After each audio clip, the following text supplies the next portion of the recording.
Nah, kali ini aku mau membahas soal Mansul lagi untuk tes P3K tahun 2024 dan ini untuk semua formasi. Jadi bagi teman-teman yang sedang mempersiapkan tes tahun ini, silakan di-subscribe dahulu agar tidak ketinggalan pembahasan soal dan juga info yang berkenaan dengan tes P3K tahun 2024.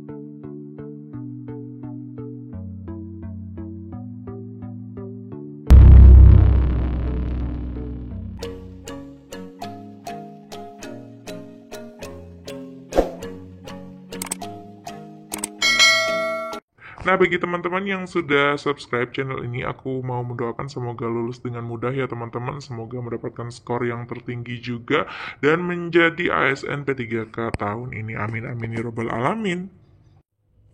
Soal yang pertama, seorang pegawai baru masuk ke unit kerja Anda. Namun, pegawai baru tersebut ternyata kurang respect dan ramah pada rekan lainnya. Sikap Anda adalah, hal itu merupakan tanggung jawab manajer SDM untuk menindaklanjuti hal tersebut. B. Saya akan menindak dengan tegas demi terwujudnya lingkungan kerja yang nyaman. C. Saya akan mengingatkan baik-baik agar dia bersikap ramah. D. Saya tidak terganggu dengan hal tersebut dan tetap bisa fokus bekerja. Nah, kita harus garis bawahi terlebih dahulu di sini kan masalahnya adalah rekan kerja baru kita itu orangnya kurang respect dan juga kurang ramah terhadap rekan lainnya. Ini bisa menimbulkan lingkungan yang tidak nyaman dalam bekerja seperti itu. Seharusnya kita sebagai sesama rekan kerja bisa mengingatkan, menasehati dan lain sebagainya. Bagaimanapun kalimatnya yang enak ya teman-teman. Jadi bisa menasehati, mengingatkan dan lain sebagainya. Nah, opsi yang A, hal itu merupakan tanggung jawab manajer SDM untuk menindaklanjuti hal tersebut. Ini menandakan bahwa kita tidak peduli terhadap lingkungan kerja kita ya teman-teman, mau nyaman mau enggak, yang penting kita bisa bekerja seperti itu. Nah, ini kurang tepat, seharusnya kita bisa mengingatkan tadi. Opsi yang B, saya akan menindak dengan tegas demi terwujudnya lingkungan kerja yang nyaman. Nah, menindak dengan tegas ini adalah tugas dari manajer ya teman-teman, seperti itu, bukan tugas Anda sebagai rekan kerja. Nah, ini tertukar dengan opsi yang A seharusnya ya teman-teman. Jadi kalau manajer SDM mungkin memang harus menindak hal tersebut. Kalau Anda hanya sebatas mengingatkan dan menasehati saja sesama rekan kerja seperti itu. Tentunya dengan bahasa yang baik. Nah, opsi yang C ini bagus sekali teman-teman. Dengan bahasa yang baik-baik berarti mengingatkan dengan baik-baik. Tujuannya agar dia bersikap ramah sehingga lingkungan kerja juga akan nyaman nantinya jika semuanya rukun ya teman-teman, seperti itu. Opsi yang D, saya tidak terganggu dengan hal tersebut dan tetap bisa fokus bekerja. Nah, kalau kita pilih ini menandakan bahwa kita tidak peduli ya teman-teman, padahal di situ jelas-jelas ada masalah dalam lingkungan kerja. Seharusnya kita berkontribusi walaupun hanya sedikit seperti itu bisa menyelesaikan masalah. Jadi opsi yang terbaik di sini adalah opsi yang C. Soal nomor 2, jika Anda dipojokkan oleh teman Anda karena tidak setuju dengan usulan yang Anda sampaikan dalam suatu rapat penting, sikap Anda: A. Tidak menanggapi kritikan tersebut dengan emosi namun sabar. B. Meminta teman saya mengintrospeksi diri sebelum mengkritik usulan saya. C. Menanggapinya dengan baik dan menganggapnya suatu masukan.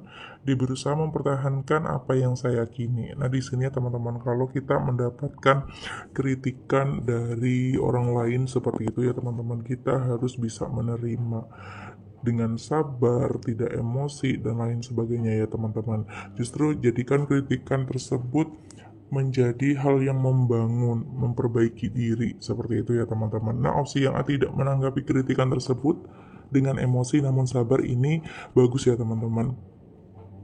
Jadi kita bijaksana, namun tidak hanya menanggapinya dengan tidak emosi dan juga sabar. Seharusnya kita menjadikan kritikan tersebut bahan evaluasi diri, seperti itu ya teman-teman. Kita lihat opsi yang lainnya terlebih dahulu. Opsi B, meminta teman saya mengintrospeksi diri sebelum mengkritik usulan saya. Nah, di sini justru teman Anda yang diminta untuk mengintrospeksi diri, padahal Anda yang mendapatkan kritikan. Seharusnya kita juga bisa ya teman-teman, seperti itu, melihat lagi ke belakang apa kesalahan kita perbaiki. Jadi opsi B ini kita tidak menerima kritik dan saran. Walaupun di sini bahasanya dipojokkan ya teman-teman, jadi tidak masalah sebenarnya. Opsi yang C, menanggapinya dengan baik dan menganggapnya suatu masukan. Nah, ini lebih bijaksana ya teman-teman. Menanggapi dengan baik berarti kan sudah menandakan kita itu tidak emosi dan juga sabar ya teman-teman. Jadi opsi A ini terwakili. Lalu tidak hanya itu, namun menganggap kritikan tersebut hal yang dilontarkan kepada kita walaupun kita dipojokkan justru sebagai suatu masukan. Ini bagus dan bijaksana ya teman-teman. Opsi yang D berusaha mempertahankan apa yang saya yakini ini juga mirip dengan opsi yang B. Berarti tidak mau menerima kritikan, kita selalu merasa benar seperti itu ya teman-teman. Tidak ingin mengintrospeksi diri kita. Jadi di sini jawaban yang paling sempurna adalah opsi yang C teman-teman. Jadi opsi A ini kurang tepat juga. Soal nomor 3, kita hidup di negara yang memiliki ragam kepercayaan, budaya, dan adat istiadat yang berbeda-beda. Di perusahaan Anda bekerja terdiri dari orang-orang yang berbeda latar belakang, banyak karyawan muslim yang mengeluhkan sulitnya beribadah karena ketersediaan tempat atau pada jam untuk beribadah. Mereka harus tetap bekerja. Sikap Anda A. Akan memfasilitasi tempat untuk beribadah mereka di lingkungan perusahaan. B. Mendiskusikan hal ini dengan jajaran pimpinan dan pemilik perusahaan untuk dicari solusinya. C. Memberikan kebijakan yang bersifat toleran kepada karyawan. D. Bersifat toleran dan menyediakan semua fasilitas ibadah karyawan. Nah, di sini semuanya opsinya bagus ya teman-teman. Namun kita harus perhatikan di sini kita posisinya sebagai apa. Nah, di sini di kalimat di perusahaan Anda bekerja, jadi terdiri dari orang-orang yang berbeda. Jadi di sini rekan-rekan kerja Anda itu dari yang berlatar belakang berbeda di perusahaan tempat Anda bekerja. Berarti kita kan kalau simpulkan kalimat ini kita sebagai pekerja juga ya teman-teman. Kecuali di perusahaan Anda seperti itu ya teman-teman, kita sebagai pimpinan. Nah, jadi kalau misalnya kita sebagai pekerja, kita harus memilih opsi yang sesuai dengan kapasitas kita. Jadi opsi yang A akan memfasilitasi tempat untuk beribadah mereka di lingkungan perusahaan. Nah, tidak dikatakan bahwa kita di sini sebagai pimpinan atau bahkan pemilik perusahaan ya teman-teman. Jadi untuk memfasilitasi tempat untuk beribadah itu terlalu tinggi ya teman-teman, seperti itu. Jadi tidak bisa kita jangkau hanya sebagai pekerja atau pegawai di situ. Jadi di sini tugas seorang pimpinan misalnya, tugas seorang pemilik perusahaan. Jadi opsi yang A walaupun bagus ini kurang tepat. Opsi yang B mendiskusikan hal ini dengan jajaran pimpinan dan pemilik perusahaan untuk dicari solusinya. Nah, ini lebih tepat ya teman-teman. Kita diskusikan terlebih dahulu. Tidak langsung membangun, memfasilitasi karena bukan kapasitas Anda. Tidak mungkin juga kalau tempat itu kan pasti biayanya besar ya teman-teman. Jadi kita cari yang paling realistis aja teman-teman, yang bisa kita lakukan, yang hal dari sederhana seperti itu ya teman-teman. Jadi yang kita lakukan pertama adalah mendiskusikan dengan pimpinan dan pemilik perusahaan untuk dicarikan solusinya. Seharusnya pemilik perusahaan itu memberikan solusi terhadap yang agamanya berbeda seperti itu. Di sini konteksnya adalah beragama muslim. Nah, opsi yang C memberikan kebijakan yang bersifat toleran kepada karyawan. Nah, memberikan kebijakan ini juga bukan kapasitas Anda sebagai pekerja ya teman-teman. Jadi kurang tepat aja. Tidak sesuai dengan konteks soal, sama dengan opsi yang D. Bersifat toleran ini bisa saja antara pekerja dan pekerja, antara pimpinan dan pekerja. Namun untuk menyediakan semua fasilitas apalagi teman-teman. Jadi ini tidak mungkin kalau hanya seorang diri saja. Jadi opsi yang paling tepat dan realistis sesuai dengan konteks soal itu adalah opsi yang B teman-teman. Soal nomor 4, Anda mendapatkan tugas untuk menyelesaikan urusan kantor di luar kota dengan beberapa rekan tim lainnya. Karena tugas ini sangat penting bagi perusahaan, Anda diminta untuk bekerja dengan cermat, cepat, efektif, dan efisien, dan selalu mematuhi SOP yang ada. Namun ada salah satu rekan Anda yang melakukan kesalahan cukup fatal karena tidak bekerja sesuai dengan prosedur. Yang Anda lakukan adalah A. Mendalami terlebih dahulu kesalahan yang telah diperbuat teman tersebut. B. Memintanya untuk mempertanggungjawabkan kesalahannya kepada atasan. C. Membicarakannya dengan rekan kerja lain untuk mengambil sikap. D. Mengeluarkannya dari tim dan menyuruh bertanggung jawab. Nah, di sini ya teman-teman, masalahnya adalah ada rekan kerja kita yang melakukan kesalahan cukup fatal dalam bekerja karena bekerjanya tidak sesuai dengan prosedur seperti itu ya teman-teman. Dan ini adalah kerja tim, bukan kerja individu. Kita sebagai sesama pekerja, rekan kerja di sini ya teman-teman, bukan sebagai pimpinan. Maka kita harus memilih opsi yang sesuai dengan level kita atau proporsi kita ya teman-teman. Jadi opsi yang A, mendalami terlebih dahulu kesalahan yang telah diperbuat teman tersebut. Nah, bisa saja dilakukan ya teman-teman. Namun kata mendalami di sini terkesan tidak real action.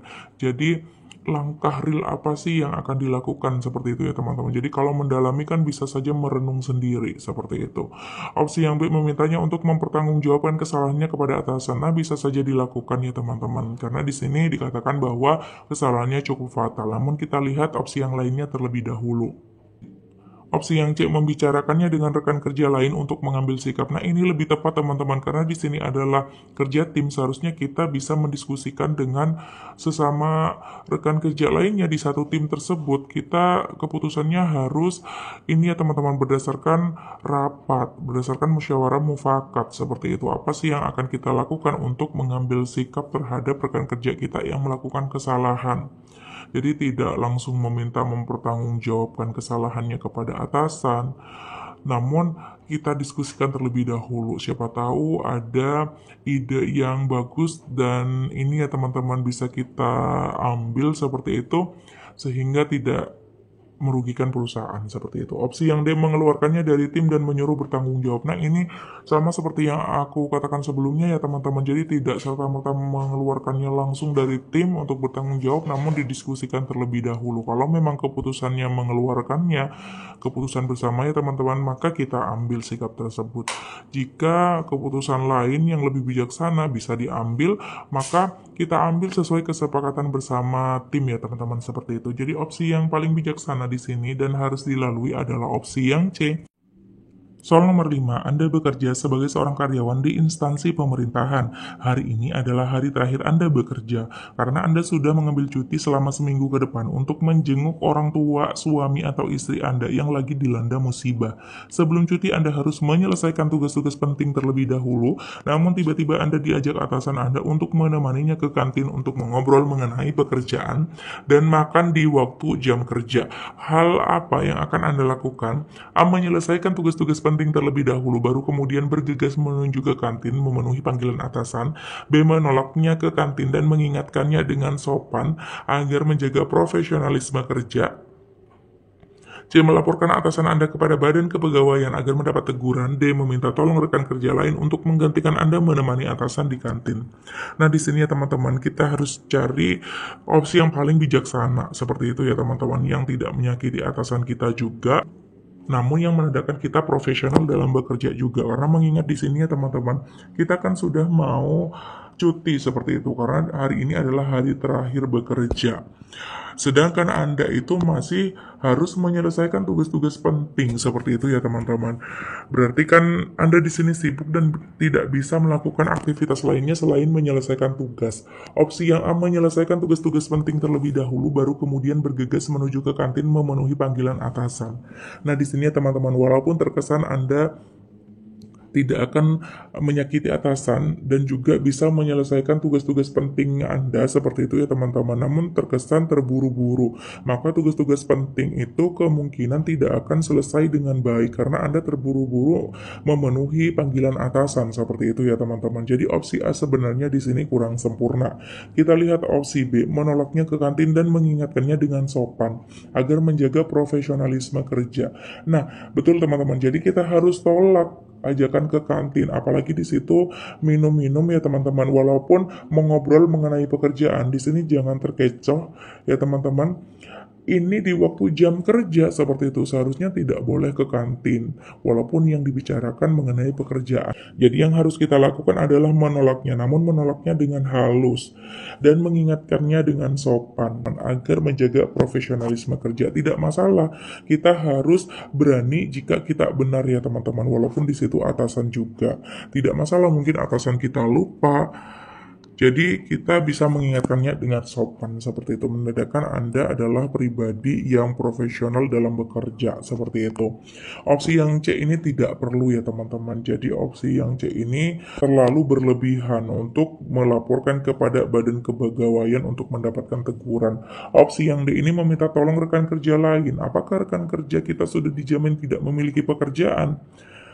Jadi bisa saja kita malah membebani rekan kerja kita ya teman-teman, untuk menggantikan kita menemani atasan di kantin. Jadi opsi yang D ini kurang tepat. Jadi opsi yang terbaik dan bijaksana dan juga Anda tegas memegang teguh profesional dalam bekerja itu adalah opsi yang B teman-teman.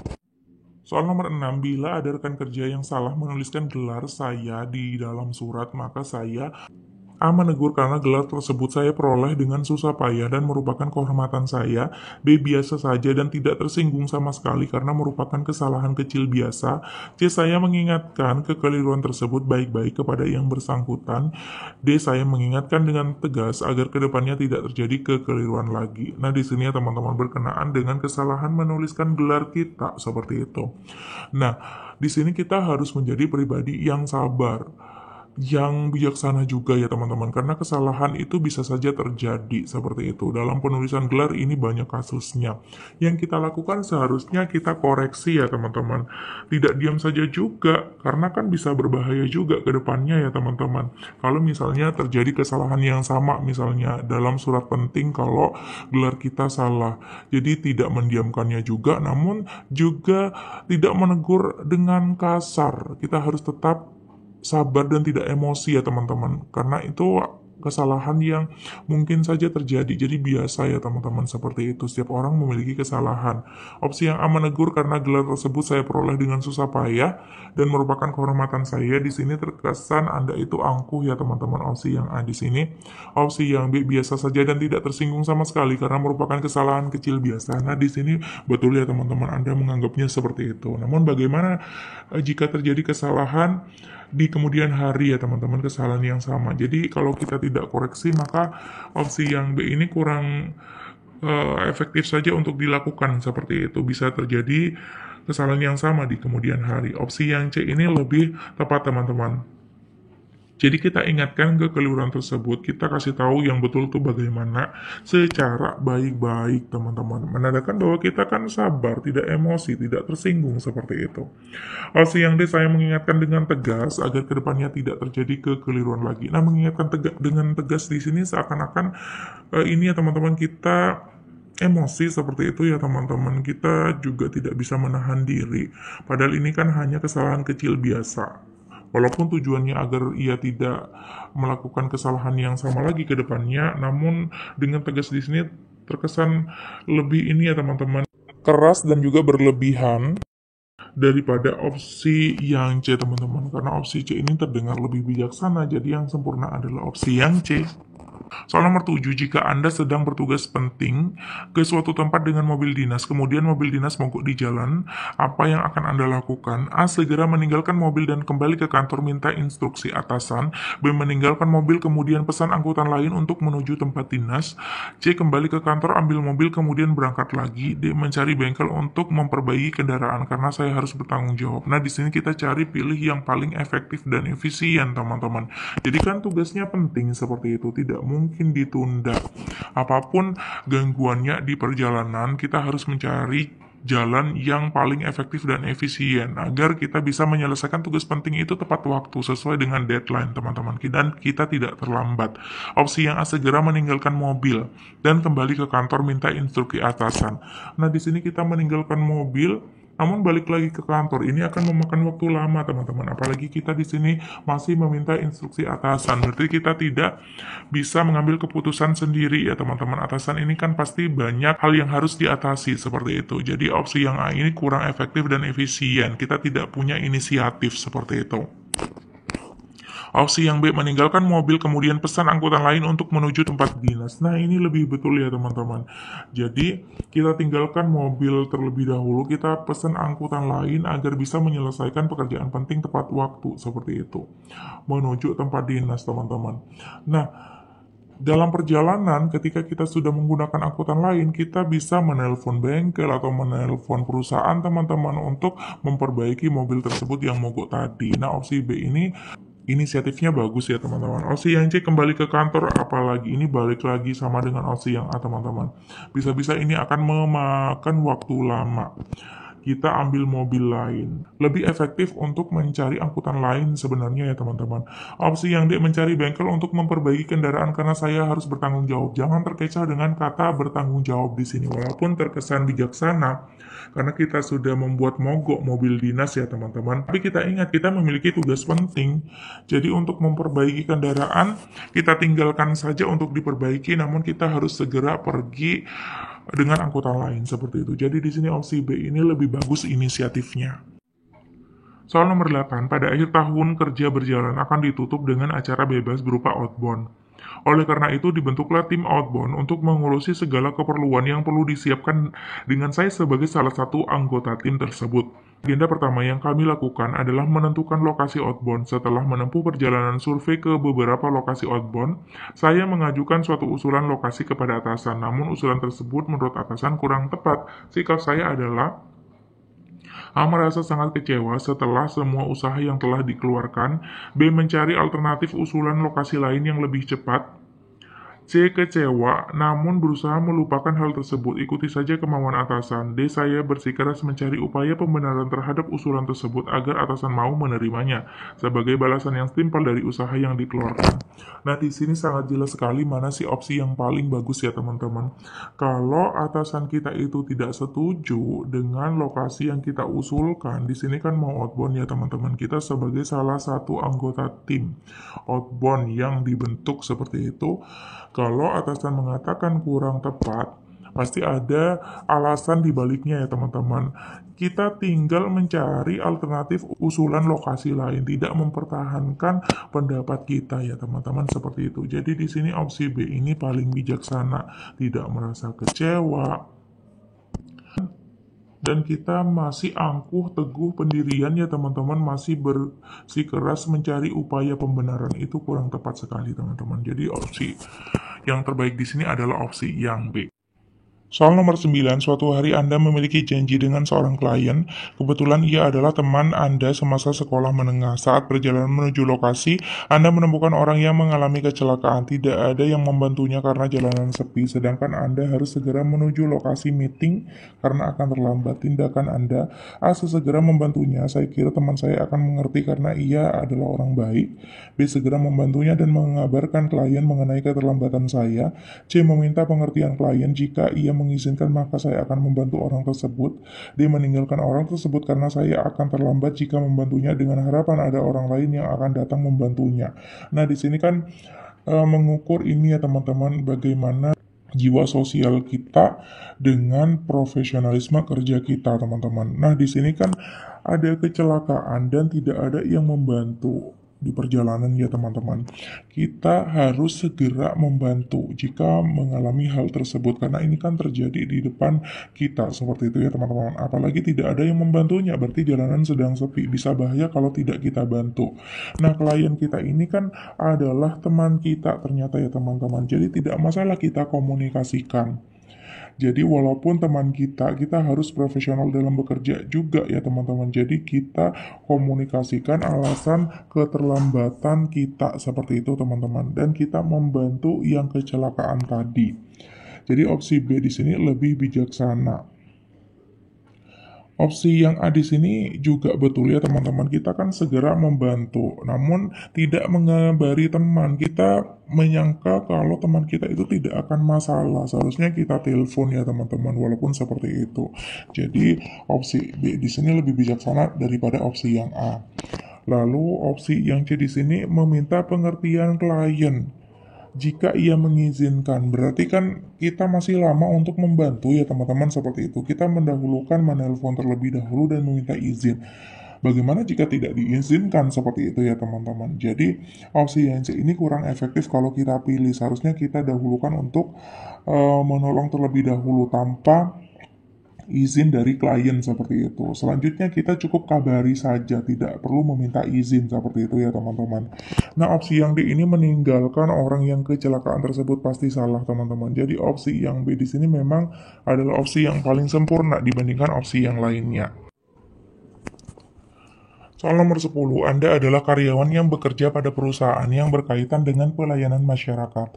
Anda sadar bahwa setiap individu memiliki kemampuan yang berbeda-beda dalam memahami regulasi dan kebijakan pelayanan yang ditetapkan perusahaan. Akibatnya, seringkali terjadi perbedaan pemahaman atau miskomunikasi serta keluhan terkait hal-hal teknis lainnya dari masyarakat terkait pelayanan perusahaan. Oleh karena itu, sikap Anda untuk meningkatkan pelayanan adalah A. Mengusulkan agar dibuat sebuah call center siap 24 jam untuk menerima semua pengaduan masyarakat. B. Mengajukan adanya email koresponden agar operator bisa melayani seluruh email dari masyarakat. C. Menempatkan kotak saran di loket pelayanan untuk mengkoordinir semua keluhan masyarakat secara tertulis. D. Membangun sistem fax di website perusahaan untuk menjawab pertanyaan-pertanyaan yang sering ditanyakan terkait regulasi dan kebijakan pelayanan. Nah, opsi yang A mengusulkan agar dibuat sebuah call center siap 24 jam untuk menerima semua pengaduan masyarakat. Nah, di sini kan 24 jam di sini call centernya untuk memenuhi atau menerima pengaduan masyarakat ya teman-teman. Nah, kita lihat masalah utamanya itu apakah keluhan masyarakat atau masalah lain. Nah, di sini masalah utamanya itu kemampuan masyarakat untuk memahami regulasi dan kebijakan pelayanan itu berbeda-beda. Ada yang gampang paham, atau bahkan banyak yang bingung ya teman-teman terhadap regulasi dan juga kebijakan. Maka kebingungan itu akan mengakibatkan masalah. Karena terjadi perbedaan pemahaman atau miskomunikasi, maka bisa terjadi keluhan-keluhan ya teman-teman terkait pelayanan perusahaan. Jadi masalah utamanya itu bukan keluhannya justru, malah bingung terhadap regulasi dan kebijakan pelayanan perusahaan ya teman-teman seperti itu. Jadi opsi yang A ini tidak sesuai dengan konteks soal. Masalah utamanya itu bukan di keluhannya sebenarnya ya teman-teman. Kalau kita memilih opsi yang A berarti kan masalahnya di keluhannya. Karena adanya keluhan maka kita menyiapkan call center 24 jam untuk melayani pengaduan masyarakat ya teman-teman. Jadi opsi yang A ini kurang sesuai dengan konteks soal. Opsi yang B mengajukan adanya email koresponden agar operator bisa melayani seluruh email dari masyarakat. Tuh, jadi opsi yang B di sini juga kurang sesuai dengan konteks soal. Apalagi di sini hanya email ya teman-teman, seringkali terabaikan. Jadi dibandingkan email sebenarnya call center ini lebih tepat teman-teman. Namun tetap tidak sesuai dengan konteks soal. Opsi yang C menempatkan kotak saran di loket pelayanan untuk mengkoordinir semua keluhan masyarakat secara tertulis. Nah, ini sama ya teman-teman, di sini mengkoordinir keluhan bukan masalah utamanya. Keluhan yang terjadi kan ada penyebabnya, yaitu penyebabnya adalah pemahaman regulasi dan kebijakan yang berbeda dari masyarakat. Ada yang bingung, ada yang tidak, atau bahkan banyak yang bingung ya teman-teman. Jadi opsi C di sini juga kurang tepat teman-teman. Nah, opsi D di sini kita kreatif dan inovatif. Kita bangun sistem fax. Jadi di website perusahaan. Jadi setiap perusahaan harus punya website seperti itu untuk menjawab pertanyaan-pertanyaan yang sering ditanyakan. Nah, terkait regulasi dan kebijakan pelayanan. Ini langsung menuju akar permasalahannya ya teman-teman seperti itu. Jadi opsi yang D ini lebih sesuai dengan konteks soal. Dan kita inovatif juga ya teman-teman, kita kreatif. Jadi jawabannya adalah opsi yang D. Nah, di akhir video ada kuis ya teman-teman, aku bacakan terlebih dahulu, silakan teman-teman mencoba menjawab di kolom komentar. Jadi kuisnya adalah sebuah kantor sedang mengalami permasalahan internal seputar manajemen keuangan atau kerugian atau defisit yang cukup besar. Pendapat saya terhadap kondisi ini adalah A. Saya akan menjaga kerahasiaan permasalahan yang terjadi dan tidak ingin ikut campur masalah keuangan. B. Perlu menjelaskan permasalahan kondisi keuangan perusahaan kepada seluruh jajaran organisasi agar dapat mengevaluasi kembali rencana pembelanjaan. C. Pastikan bahwa kepala keuangan bertanggung jawab penuh terhadap masalah ini.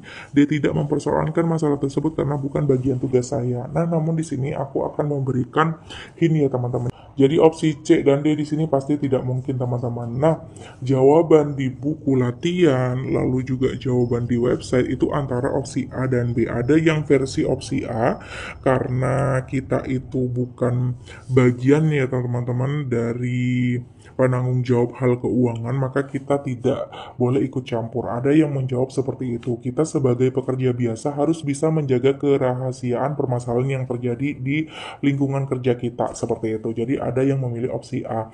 Namun ada juga yang versi KJB teman-teman. Jadi menjelaskan permasalahan kondisi keuangan perusahaan kepada seluruh jajaran organisasi agar dapat mengevaluasi kembali rencana pembelanjaan. Nah, di sini tampak bijaksana teman-teman. Jadi tidak membiarkan saja, namun ada hal positif yang dilakukan.